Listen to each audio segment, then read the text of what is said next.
Livro do profeta Isaías, capítulo 6. A passagem é bem conhecida, certamente os irmãos já leram esse texto. Nós temos aqui a vocação do profeta e a sua visão extraordinária da gloriosa santidade de Deus.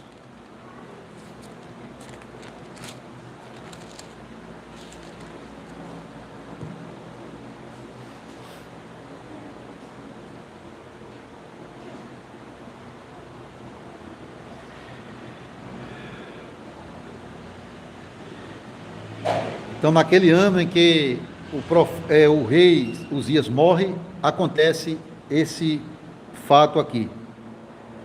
Aquele mesmo rei leproso que desobedeceu a Deus, querendo fazer o trabalho que era exclusivamente dos sacerdotes. Isaías 6 diz assim: No ano da morte do rei Uzias, eu vi o Senhor assentado sobre um alto e sublime trono, e as abas de suas vestes enchiam o templo. Serafins estavam por cima dele, cada um tinha 6 asas, com 2 cobria o rosto, com 2 cobria os seus pés, e com 2 voava. E clamavam uns para os outros, dizendo: Santo, Santo, Santo é o Senhor dos exércitos. Toda a terra está cheia da sua glória. As bases do limiar se moveram à voz do que clamava, e a casa se encheu de fumaça. Então disse eu: ai de mim, estou perdido, porque sou homem de lábios impuros, habito no meio de um povo de impuros lábios, e os meus olhos viram o Rei, o Senhor dos exércitos. Então um dos serafins voou para mim, trazendo na mão a brasa viva que tirara do altar com uma tenaz. Com a brasa tocou a minha boca e disse: Eis que ela tocou os teus lábios. A tua iniquidade foi tirada, e perdoado o teu pecado. Depois disto ouvi a voz do Senhor que dizia: A quem enviarei? E quem há de ir por nós? Disse eu: Eis-me aqui, envia-me a mim. Então disse ele: Vai e dize a este povo: Ouvi, ouvi, e não entendais. Vede, vede, mas não percebais. Torna insensível o coração deste povo, endurece-lhe os ouvidos e fecha-lhe os olhos, para que não venha a ele a ver com os olhos, a ouvir com os ouvidos e a entender com o coração, e se converta e seja salvo. Então disse eu: Até quando, Senhor? Ele respondeu: Até que sejam desoladas as cidades e fiquem sem habitantes, as casas fiquem sem moradores, e a terra seja de todo assolada. E o Senhor afaste dela os homens, e no meio da terra seja grande o desamparo. Mas, se ainda ficar a 10ª parte dela, tornará a ser destruída, como terebinto e como carvalho, dos quais, depois de derribados, ainda fica o toco. Assim, a santa semente é o seu toco. Vamos orar novamente. Nosso Deus, nosso Pai, a Tua palavra, ó Pai, por si só, já fala ao nosso coração. E agora estamos prontos para ouvir a pregação do Evangelho. E a nossa oração é que o Senhor ilumine a mente e o coração do Teu povo. Também conceda graça ao pregador para que fale segundo a Tua vontade. E que o Espírito Santo opere com poder, trazendo avivamento, arrependimento, fortalecimento à Tua igreja. Abençoa, Pai. Glorifica o Teu nome por meio da pregação. Em nome de Jesus pedimos. Amém. Amém.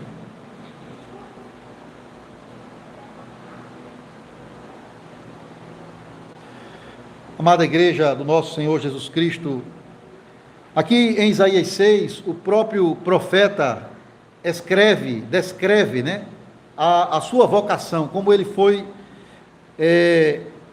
de forma maravilhosa, chamado por Deus para ser um profeta no meio do seu povo.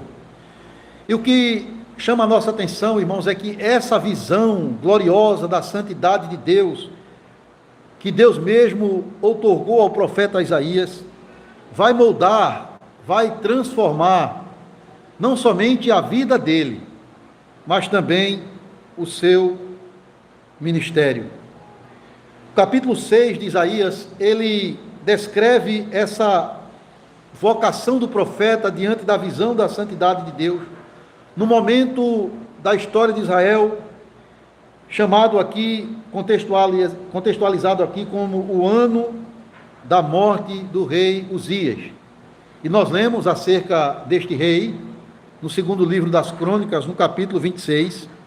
O rei Uzias, ele começou a reinar com apenas 16 anos de idade, e ele reinou por 52 anos, foi um dos reis que passou mais tempo no trono de Judá. E o que chama a atenção é que este rei, no início do seu ministério, ali supervisionado pelo profeta Zacarias, um homem de Deus, ele buscou o Senhor, ele fez a vontade de Deus, ele trabalhou para a glória de Deus, e Deus o fez próspero no seu reinado. Segundo Crônicas, até o versículo 15 fala, né, desse período de paz, de prosperidade, de reforma no meio do povo de Deus. Mas infelizmente aquilo durou muito pouco. Os ventos de mudança começaram a soprar sobre o povo de Deus. Uzias morreu na sua incredulidade e condenado por Deus com a doença da lepra, e o império assírio está se aproximando como uma nuvem negra no horizonte, se aproximando para trazer o juízo de Deus para o seu povo. Então notem, irmãos, quando Isaías é chamado, é um momento de incerteza, de insegurança no meio de Israel. A paz, a prosperidade, a vida espiritual do povo, ela começou a desfalecer. E é nesse momento que Isaías não somente é chamado, mas ele enxerga quem é de fato o verdadeiro rei, o Deus vivo e todo-poderoso. Ele diz que viu o Senhor, irmãos, no ano da morte do rei Uzias, eu vi o Senhor assentado no alto e sublime trono. Notem essa palavra Senhor aqui, você às vezes vai encontrá-la toda em letras maiúsculas, que é a tradução da palavra Yahvé, o Deus da aliança, mas quando você encontrá-la apenas com a primeira letra maiúscula, Senhor, o S, ela descreve Deus como aquele que é o soberano, como aquele que é o governante maior de todas as coisas. E é isso que Isaías vê, o rei soberano, o Deus que é dono de tudo. E ele o vê como um rei, irmãos. Ele o vê como um rei. Porque ele diz no verso 5, os meus olhos viram o rei, o Senhor dos exércitos. E no verso 1, ele vê esse Senhor que é rei, assentado no alto e sublime trono. Então a visão que Deus oferece a Isaías é a visão de Deus como um rei exaltado, assentado no seu trono. É uma descrição real de Deus aqui. Quando a gente não vive no contexto de uma monarquia, né? A gente não viveu no tempo dos reis, mas ainda, até mesmo em países que ainda mantém essa tradição da monarquia, como por exemplo a Inglaterra, o rei, quando ele está sentado no trono, ainda assim ele está acima das pessoas que estão diante dele. mostrando a sua, ali é uma figura, é um símbolo da sua majestade, da sua exaltação. Por isso que ele é chamado de alteza. Ou quando diz que um rei assumiu o trono, ele ascendeu ao trono, ele subiu ao trono. É isso que Isaías vê aqui. O rei glorioso em toda a sua glória, assentado no seu alto e sublime trono, e com o seu manto real que cobria todo aquele espaço. Irmãos, o manto também é um símbolo do poder do rei, do domínio do rei. Aquela rainha que viveu muitos anos, a rainha Elizabeth, quando ela foi coroada no ano 1953, ela vestiu um manto especial, um manto de 6 metros, de veludo, tecido todo à mão, e era uma vestimenta tão pesada que foram precisas 6 damas, 6 mulheres para carregar, de modo que ela pudesse chegar até o trono, indicando assim a sua majestade e o seu poder, o peso que ela tinha naquele seu cargo real. E Isaías vê Deus vestido com um manto real aqui, mas não um manto com 6 metros, que dá para 6 ou 7 mulheres ajudar a carregar, mas um manto que preenchia todo o templo, preenchia todo aquele espaço, para mostrar a suprema majestade, o supremo poder do nosso Deus. Irmãos, Uzias, que até foi um bom rei por um tempo, ele morreu. A Síria, como instrumento do juízo de Deus, está se aproximando para julgar o povo de Deus. Mas o Senhor está no trono. As circunstâncias podem mudar, mas o Senhor está no trono.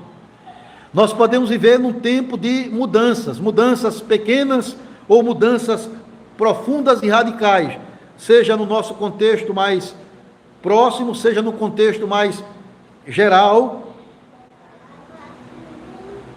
Deus está no trono, irmãos.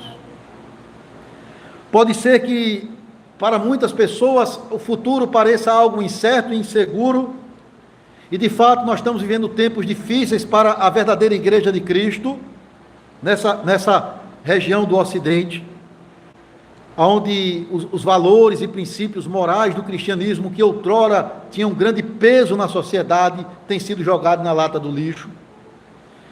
Mesmo com tudo isso, irmãos, Deus está assentado no alto e sublime trono.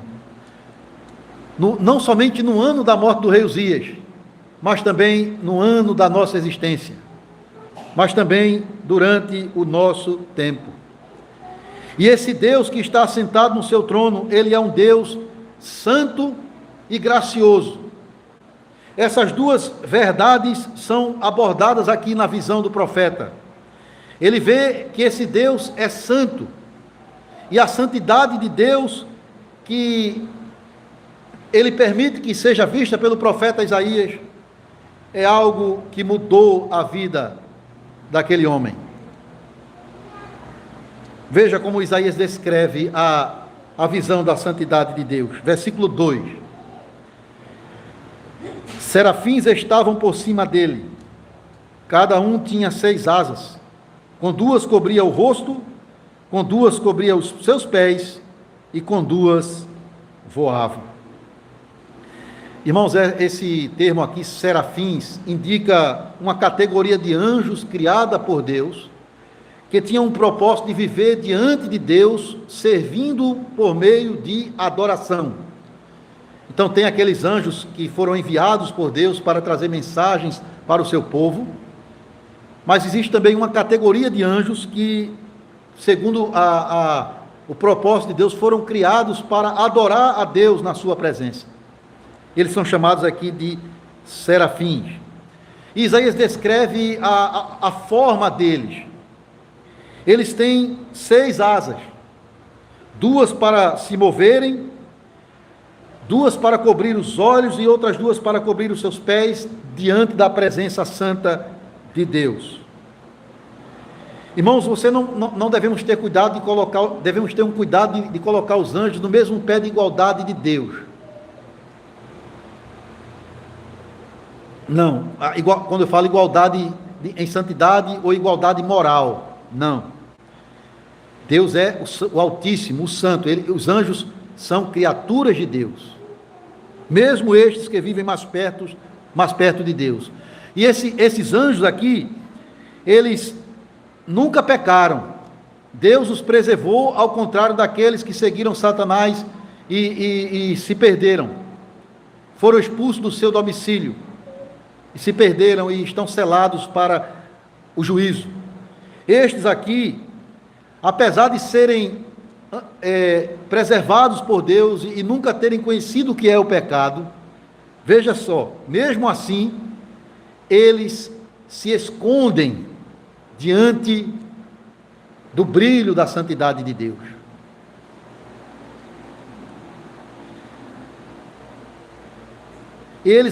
Isaías descreve não somente a santidade de Deus diante daquelas asas dos anjos que cobriam os olhos e os pés, mas também diante do louvor deles para com Deus. Como é que eles adoravam a Deus ali?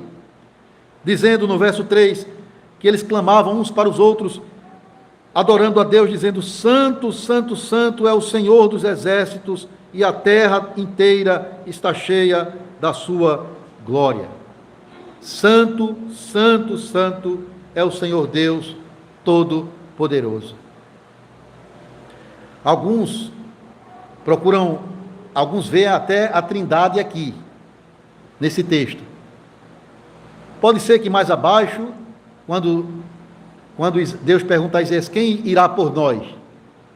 Você pode ali destacar a Santíssima Trindade. É possível, mas ainda é um pouco obscuro. E, na verdade, as três pessoas da Trindade são santas em si mesmas. Participam da mesma santidade, da mesma essência de glória e majestade.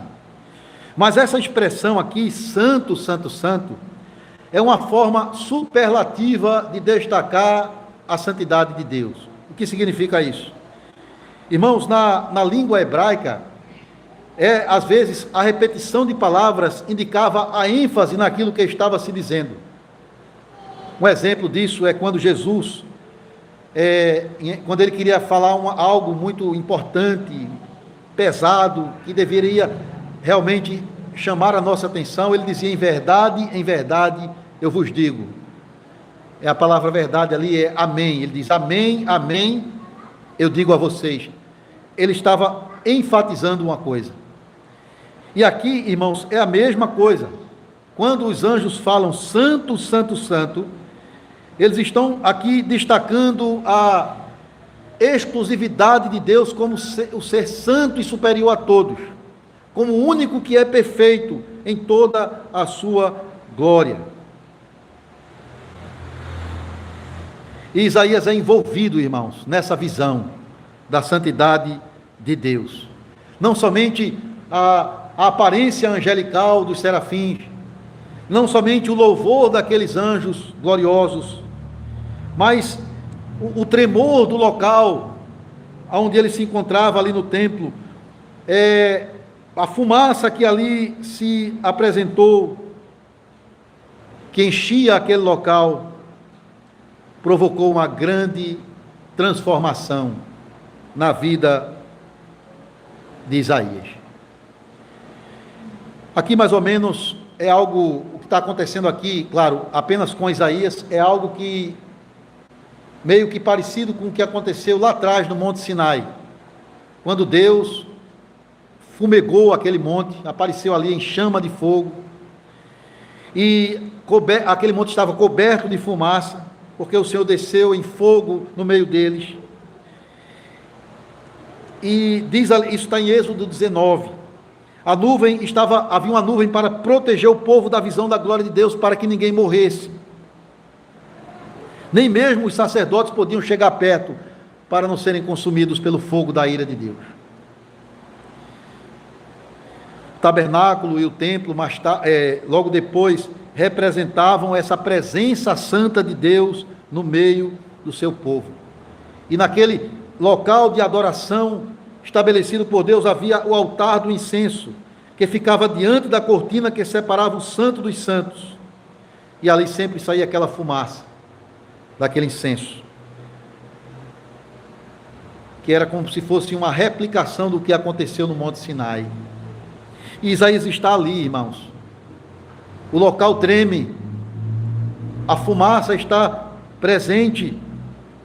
E Isaías ali se encontra numa situação de tremor diante da gloriosa santidade de Deus. Perceba que antes dele, Uzias esteve naquele lugar. Uzias, que foi um bom rei a princípio, mas terminou em tragédia o seu reinado. Nós lemos com tristeza no verso 16 de 2 Crônicas 26, que o orgulho dele o levou à ruína, o levou à queda.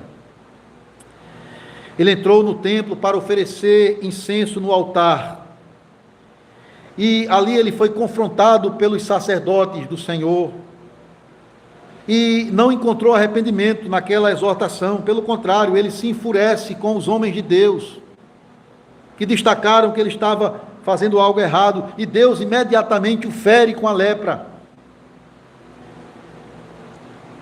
de modo que ele teve que ser retirado do templo, porque a lepra simbolizava o pecado que afasta o homem de Deus, e quem era leproso não podia ter lugar no templo do Senhor, e ele morreu isolado e em desonra.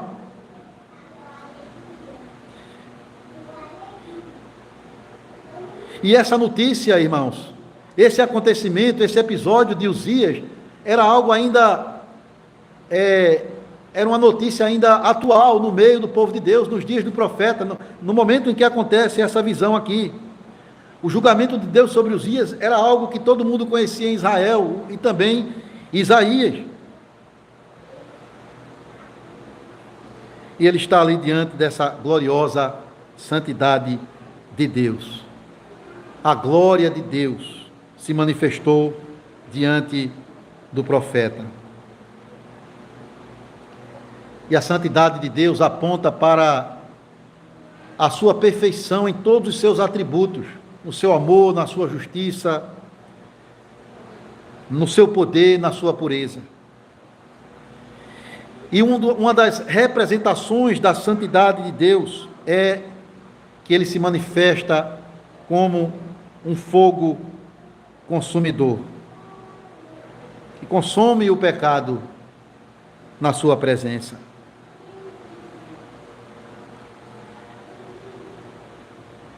Isaías, irmãos, ele é tomado completamente pela presença santa e gloriosa de Deus.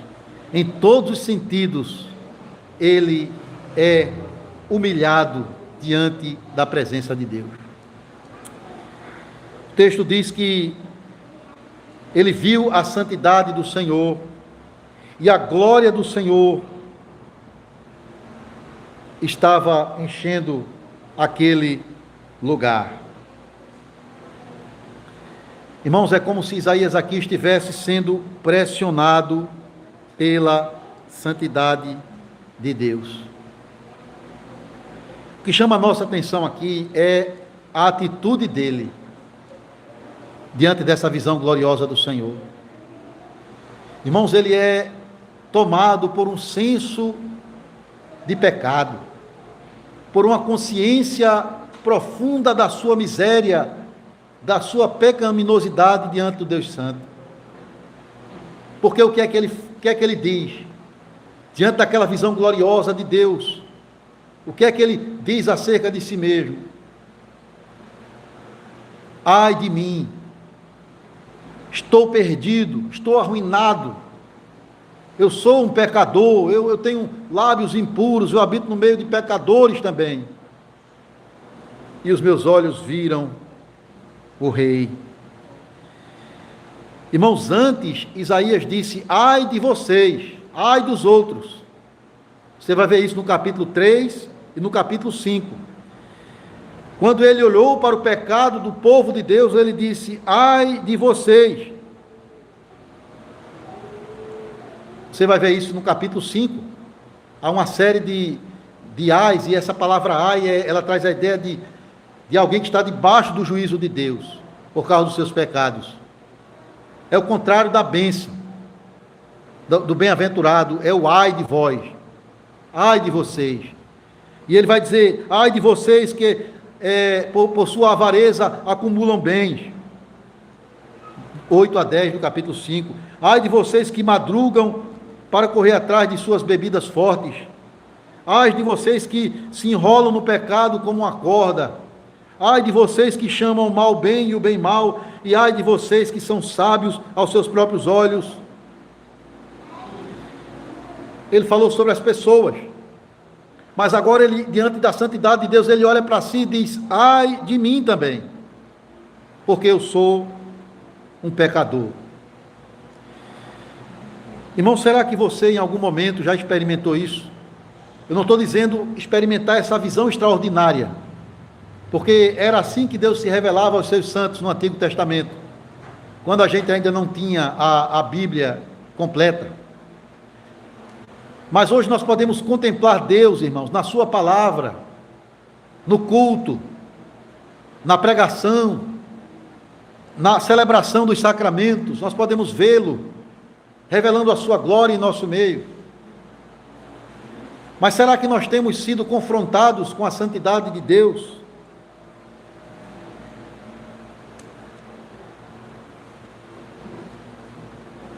Às vezes nós olhamos para as pessoas, para as outras pessoas,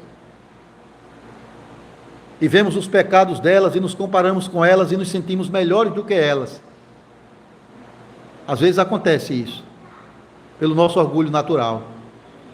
Mas não tem como você olhar para o Deus Santo e vangloriar-se na sua justiça. A visão da santidade de Deus, ela nos leva a dizer: ai de mim, eu estou perdido. Na verdade, essa palavra aqui, estou perdido, a tradução é até mais forte: estou arruinado, eu estou destruído, eu estou me desintegrando, é a ideia aqui. Ele está sendo pressionado, irmãos, pela santidade de Deus. Essa palavra, ela descreve, a palavra que Isaías usa aqui, lá no capítulo 15, ele usa a mesma palavra para falar sobre uma cidade que foi destruída. Por exemplo, está acontecendo há alguns meses já, né? A guerra lá no Oriente Médio, Israel, Palestina, e aquela região de Gaza, né? E você às vezes vê nos jornais, as reportagens, uma cidade totalmente destruída pelos bombardeios, totalmente empilhada em destroços. E ele está dizendo que se sente mais ou menos dessa maneira, irmãos, por contemplar a santidade de Deus. E sabe quem está dizendo isso? O profeta do Senhor, o homem que serviu fielmente a Deus, o homem que pregava a palavra de Deus e vivia de acordo com a palavra de Deus. Mas ele também era tão pecador quanto nós. Ele foi tão afetado pelo pecado de nossos primeiros pais quanto nós. E, portanto, ele se humilha na presença santa de Deus. Irmãos, nós temos uma tendência de nos orgulharmos de nós mesmos e das nossas boas ações. Talvez você pense assim: essa semana que passou, eu vivi uma vida mais santa, eu não xinguei ninguém, eu não briguei com ninguém, eu não falei nenhum palavrão, eu não cultivei nenhum pensamento impuro, não trapaceei ninguém, eu fiz tudo certo. Não sou tão mal assim. Mas olha o que Isaías diz acerca dele mesmo. Um homem que pregava a palavra de Deus, quando é confrontado com a santidade de Deus. Eu sou um homem de lábios impuros e habito no meio de um povo de impuros lábios.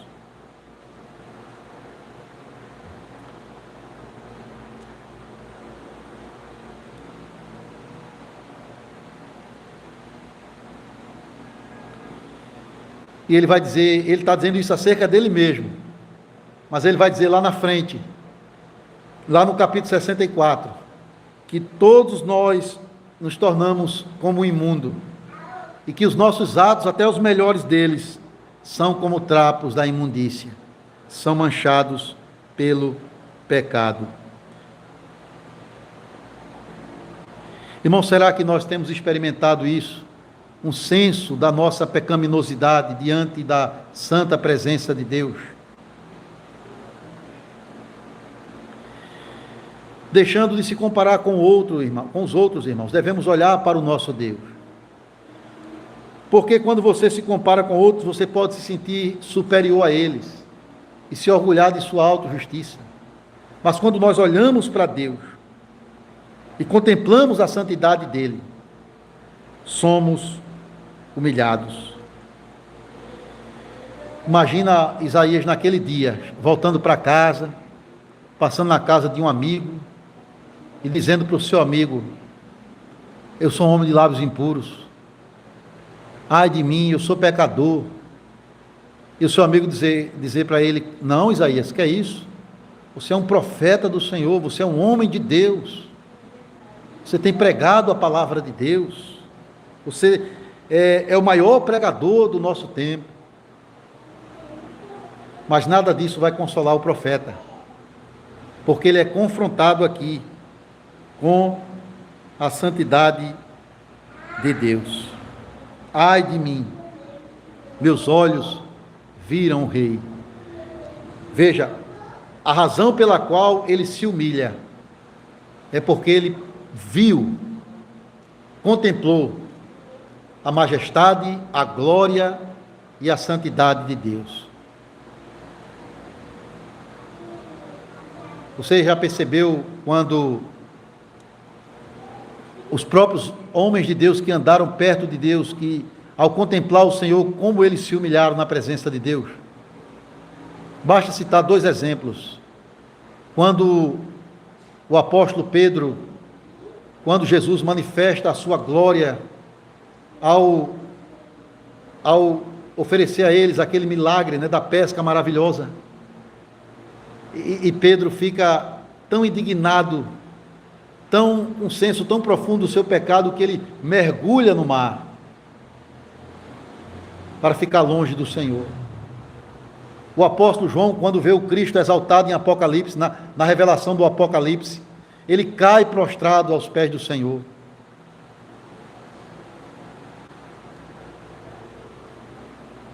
Eu até estava lendo um livro, e o autor falando como as pessoas têm uma visão distorcida de Deus, da majestade de Deus, e às vezes pensa nesse Deus dessa forma tão fraca, tão insolente. Como, por exemplo, ele registra no livro que um homem dizia que ele conversava com Jesus enquanto estava se barbeando na sua casa, tendo uma boa conversa com Jesus. Jesus aparecia e conversava com ele e estava tudo bem.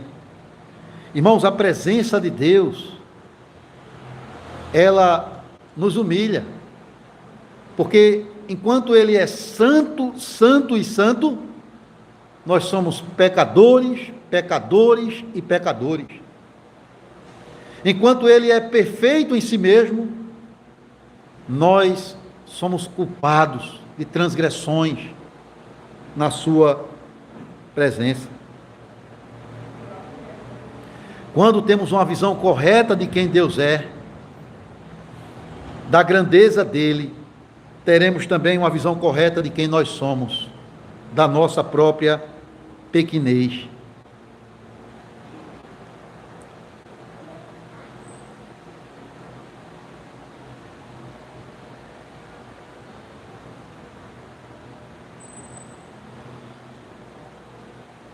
Agora, esse Deus, irmãos, ele é ao mesmo tempo em que ele é santo, santo, santo, ao mesmo tempo em que ele é um fogo abrasador que consome o pecado, que traz juízo aos pecadores, como nós cantamos no Salmo 11, ele é também um Deus cheio de graça, misericordioso, rico em perdoar pecadores.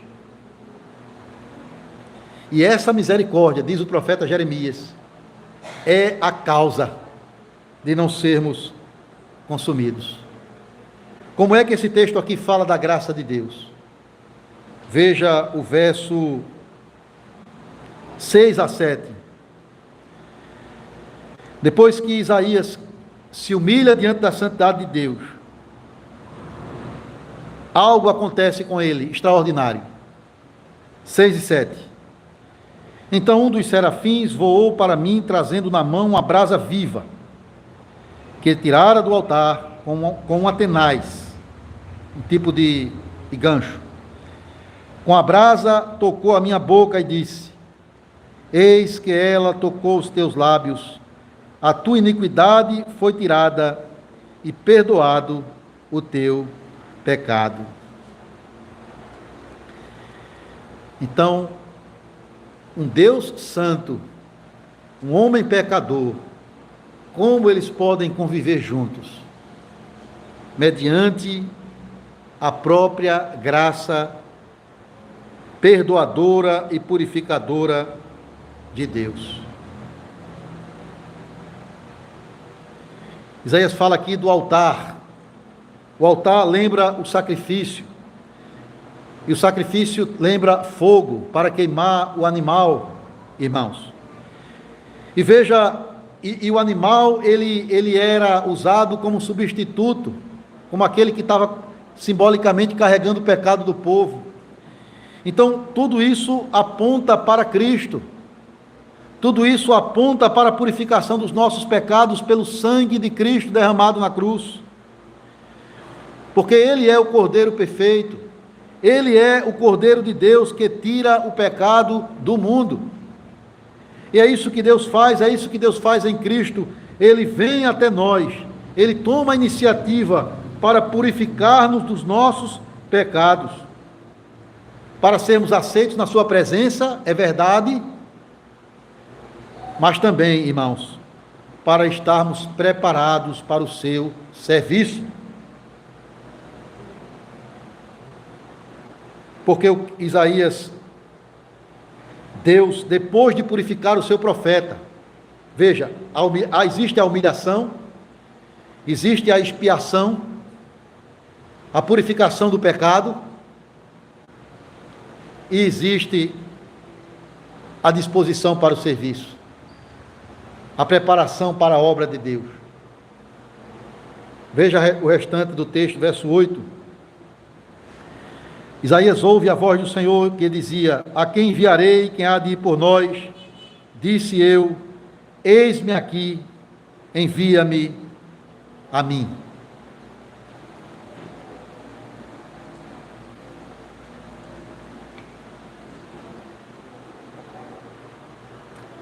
Quando você é alvo da graça de Deus, quando você reconhece quem você era e o que Deus fez por você, como Ele mudou a sua vida, como Ele já derramou sobre o seu filho fogo da sua ira para lhe livrar dessa condenação. Quando você vê a obra restauradora, purificadora dele na sua vida, no seu coração, não resta outra coisa a nós, senão dizer para Ele: Senhor, estou aqui para te servir, para te adorar. Não precisa necessariamente ser um profeta do Senhor, mas um membro vivo do seu corpo, comprometido com Ele, com a sua igreja e com a sua obra. Eis-me aqui, Senhor, diz o profeta, envia-me a mim. Apesar da sua fraqueza, Isaías é restaurado para realizar a obra que Deus tinha para ele. Agora, um detalhe aqui, irmãos. A obra não seria fácil. Era um trabalho difícil. Porque imagina o que Deus está dizendo aqui. Verso 9 a 10. Veja, a tarefa é fácil, é difícil. Ele vai ter que falar para pessoas que Deus está dizendo que elas vão recusar a ouvi-lo. Ele vai pregar, pregar, pregar, e as pessoas vão ficar rebeldes, mais rebeldes ainda.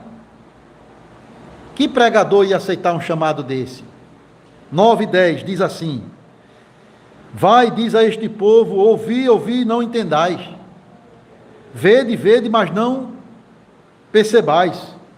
Torna insensível o coração deste povo, endurece-lhe os ouvidos e fecha-lhe os olhos, para que não venha ele a ver com os olhos, a ouvir com os ouvidos, a entender com o coração, se converta e seja salvo. Irmãos, aqui nós temos uma palavra de juízo de Deus para aquela geração do profeta. Perceba que Deus aqui está exercendo juízo diante da idolatria que havia em Israel. Não foi só o rei Uzias que pecou, o povo de todo Deus se voltou contra Deus em idolatria. Leia apenas os capítulos 5 para trás, daqui do 6 para trás, e é uma descrição dos pecados do povo de Deus. Então, aqui é uma palavra de juízo naquele momento. Porque o que é que vai acontecer? Deus vai usar os assírios para trazer cativeiro a Israel. E por um tempo, o profeta ele diz: olha, Senhor, eu estou disposto, eu sei que eu vou pregar, eles não vão ouvir, mas isso vai durar quanto tempo? Até quando? Aí Deus diz: olha, até que, verso 11, né? Sejam desoladas as cidades e fiquem sem habitantes, as casas fiquem sem moradores, e a terra seja de todo assolada, até que a disciplina do Senhor seja exercida, para purificar o joio do trigo, para trazer arrependimento aos verdadeiros filhos de Deus e juízo aos rebeldes. É interessante que Jesus, no seu tempo, também usa as palavras de Isaías aqui em relação a ele mesmo.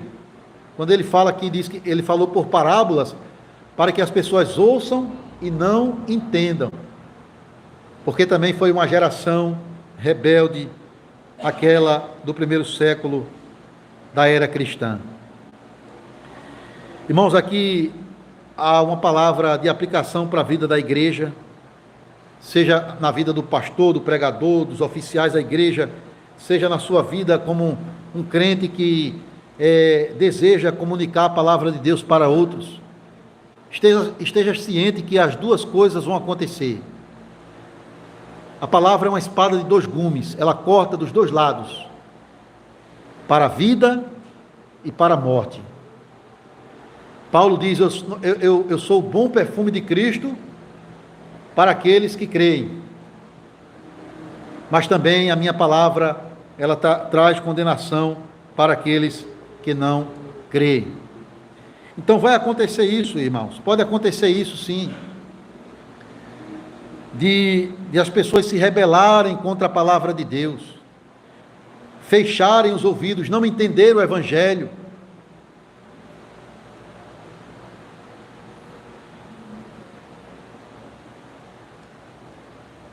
Mas isso por um tempo, porque Deus é cheio de misericórdia, cheio de graça.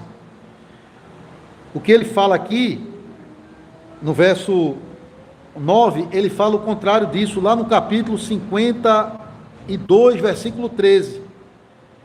Ele diz: porque não lhes foi dito, o que não lhes foi dito eles verão, e o que não ouviram eles entenderão. É o contrário. Deus vai fazer isso. Deus vai trazer redenção a um remanescente fiel. É por isso que ele fala aqui que vai permanecer um toco, né? É como se tudo fosse destruído, as plantas e tudo mais, e ficasse um pequeno toco ali que depois iria ser renovado, restaurado e dar frutos. Isso aponta para o Messias que vem restaurar todas as coisas, porque o capítulo 7 em diante vai falar da chegada do Filho de Deus, o nascimento do Messias, mas também o remanescente que ele vem para salvar. Ou seja, no meio do juízo, o Senhor ainda manifesta a sua misericórdia. É os versículos 12, é o versículo 13, né? Se ainda ficar a 10ª parte dela, tornará a ser destruída. Como o terebinto e como o carvalho, dos quais, depois de derribados, ainda fica o toco, assim também, assim a santa semente é o seu toco. Por isso, há uma motivação para nós tomarmos a mesma atitude do profeta. Eis-me aqui, Senhor, envia-me a mim, para fazer a tua obra.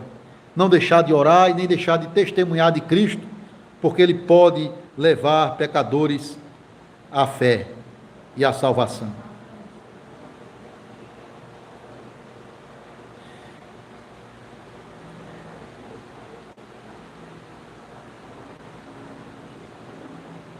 Então, irmãos, concluindo, o que fazer diante da visão da santidade de Deus? Primeiro, se prostrar, se humilhar, confessar o pecado diante do Senhor. Não esconder debaixo do tapete, não fingir que nada de mal está acontecendo, mas confessar a Deus os nossos pecados. Não se comparar com outros, mas olhar para a santidade de Deus e se humilhar diante da sua presença. E essa humilhação, ela tem um propósito. Não é nos deixar em desespero, sem esperança. É nos levar para o Senhor em busca de graça. Porque quando você se humilha, como o publicano fez, você clama pela misericórdia de Deus. E você é restaurado. É um momento para se humilhar diante do Senhor. E buscar nele a graça do seu perdão. Por isso que eu louvo a Deus, irmãos, pela nossa liturgia. Quando a gente lê, por exemplo, os 10 mandamentos pela manhã, é a santidade de Deus sendo exposta diante de nós, para nos humilharmos diante de Deus, confessarmos a Ele os nossos pecados. Então, no culto, nós nos encontramos com o Senhor. Claro, o veremos em sua glória, mas aqui já nos encontramos com Ele, e no culto Ele nos confronta com a sua santidade, na leitura da lei, na pregação fiel do Evangelho, que confronta o pecado dos homens, porque há muitas igrejas que deixaram de pregar o Evangelho genuíno de Cristo, de que Ele é um Deus, claro, cheio de graça e misericórdia, mas também um fogo consumidor para aqueles que não se arrependem. Nós devemos proclamar este Deus, porque assim o Senhor vai levar pecadores ao arrependimento e à fé. Irmãos, um dia esse Deus santo e glorioso vai se manifestar em toda a sua glória e santidade, e a Bíblia diz que todo olho verá, até aqueles que o traspassaram, que o feriram, literalmente, mas também figuradamente, o feriram com as suas transgressões, entristeceram o coração de Deus com os seus pecados, todos o verão. Então há pessoas que adiam esse momento, fazem vista grossa, eu não quero me humilhar diante de Deus, eu não quero contemplar a sua santidade, mas um dia não tem para onde correr, todo mundo estará diante desse Cristo glorioso. O Cristo que apareceu a João na ilha de Pátimos e o deixou prostrado, ele vai aparecer. E duas reações tomarão conta de toda a humanidade. De um lado, aqueles que, revestidos com a justiça do próprio Cristo, lavados no sangue do Cordeiro, estarão diante dele, não temerosos, não amedrontados, mas cheios de regozijo e esperança, porque o seu Redentor está perto para concluir a boa obra. Mas, amados, O que será daqueles que rejeitaram o Senhor, que preferiram viver em seus pecados, sem procurar contemplar a santidade de Deus e se humilhar diante dele? O que será deles? Há uma descrição em Apocalipse muito forte, aonde está escrito que eles procurarão se esconder da ira do Cordeiro. Imagine você pedir aos montes que caiam sobre a sua cabeça, para se esconder da ira do Senhor. Imagine você pedir a morte para você mesmo, para não contemplar a santidade de Deus. Por isso, hoje é dia de salvação, a Bíblia diz. Hoje é o dia de reconciliar-se com Deus, olhar para si, confessar os seus pecados, se arrepender dos seus pecados e buscar a vida em Jesus Cristo, porque Ele quer perdoar o seu pecado.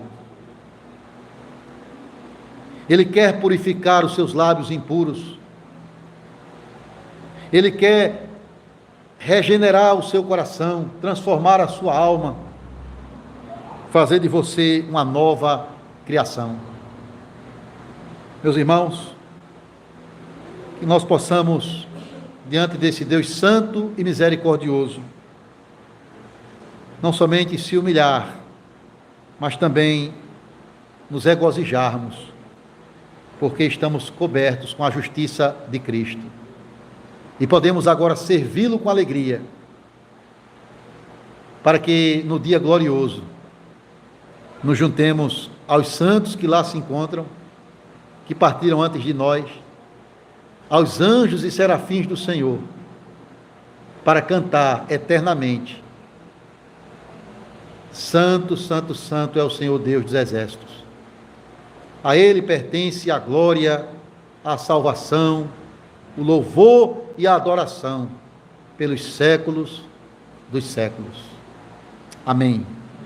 Amém. Amados, vamos